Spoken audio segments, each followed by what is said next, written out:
मैंने तुमसे पहले भी कहा था, पहले भी संकेत दिया था, पर तुम शायद इस बात को हर बार भूलते चले जा रहे थे। लेकिन तुम्हें एक बार पारायण अपने पूर्वजों के लिए करना चाहिए, उनके सम्मान में करना चाहिए। और जो भी तुम्हारे रिश्तेदार अब जीवित नहीं हैं, उनकी आत्मा की शांति हो, इसका प्रार्थना करते हुए कि उन्हें साईं चरण मिले, इसका प्रार्थना करते हुए तुम्हें मेरी सच्चरित्र का पाठ करना चाहिए था। बाकी जो भी चीज़ें हुई अपने विधि विधान तरीके से हुई, लेकिन तुम्हारे सच्चरित्र के पाठ के मायने ही अलग हैं। तुम्हारे मेरे रिश्ते और उससे कई तरह की चीज़ें शुरू और ख़त्म होती हैं। तुम्हें ये करना चाहिए था। अभी भी देर नहीं हुआ है, तुम अभी भी प्रयास कर सकते हो और सब ठीक करवाया जा सकता है। और अब आगे से ना ज़्यादा व्रत या उपवास मत रखना। जो एक कर रहे हो, जिसे पकड़ा हुआ है, बस उस पर विश्वास बनाकर आगे बढ़ना। मुझे अच्छी तो ये बात लगी कि तुम्हारे आंखों में आंसू ईश्वर की प्राप्ति के लिए थे, ना कि किसी लालच के लिए। ये तुम्हें अलग बनाती है। परीक्षा तो हो रही है तुम्हारी, और जब तुम भक्ति के मार्ग पर चल रहे हो तो वो आसान तो है नहीं। परीक्षा तो बीच बीच में होगी, लेकिन इतना तो तय है कि परीक्षा प्रभु ही लेते रहेंगे। तो वो तुम्हें अपनी सानिध्य में रखेंगे, तुम्हारे साथ रहेंगे, तो तुम सुरक्षित रहोगे, तुम्हारा परिवार सुरक्षित रहेगा। परीक्षा भले ही देना पड़े तुम्हें, लेकिन तुम्हारा हर काम होगा और समय के पहले होगा, अच्छे तरीके से होगा। तुम हमेशा खुश रहोगे और हर एक खुशी इतनी ज़्यादा होगी, हर एक चमत्कार इतना गहरा होगा ना कि आगे परीक्षा देने में तुम्हें कठिनाई आएगी ही नहीं। परीक्षा नाम के शब्द से जब तक डरोगे और भागोगे ना, ये तुम्हें डराएगा। इसे गले लगाओ, इससे प्रेम करो।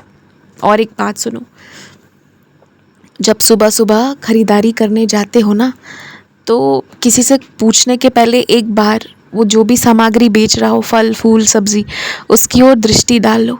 अगर तुम्हें वो अच्छा ना लगे ना, तो उस व्यक्ति से पूछो मत, क्योंकि सुबह सुबह हो सकता है कि तुम उसके पहले ग्राहक हो, और पहले ग्राहक का कुछ लिए बिना, कुछ खरीदे बिना खाली चले जाना अच्छा नहीं मानते हैं।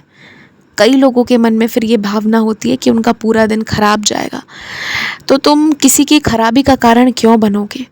थोड़ा सा ध्यान रख लो तुम भी, और अपना नुकसान भी मत सहो, किसी और का नुकसान भी मत करवाओ। इतना ही तो करना है केवल तुम्हें। इस साल मेरे आशीर्वाद से तुम्हें मौका मिलेगा कि जो ब्राह्मण हैं, जो मेरी पूजा करते हैं, मेरी सेवा करते हैं ना, उनकी सेवा तुम कर पाओ। जब ये मौका मिले तो उन्हें भोजन ज़रूर परोसना, अपने हाथों से बनाकर खिलाना, उनके चरणों की सेवा करना, उनके लिए वस्त्र आदि सब भेंट करना उन्हें। ये मत सोचना कि ये सब करने से उनके मन में कहीं और लालच ना हो जाए, वो कहीं तुमसे अधिक दक्षिणा ना मांग ले। ये सब कुछ मत सोचना।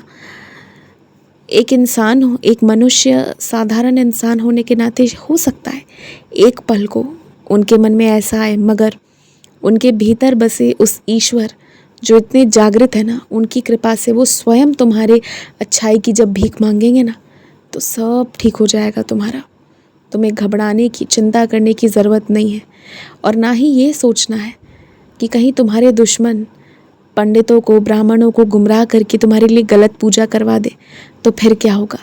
क्योंकि इतना आसान नहीं कि इस तरह के पुरुषों को गुमराह किया जाए।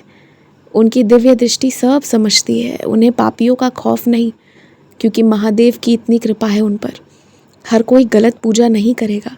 थोड़ी सी भरोसा जो है ना, जिसकी कमी है, उसको बस उसकी भरपाई करो, बाकी सब मैं देख लूँगा। और सुनो, टूटे हुए चप्पल घर से निकाल कर फेंको।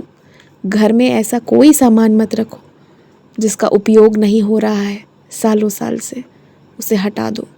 खुश रहो।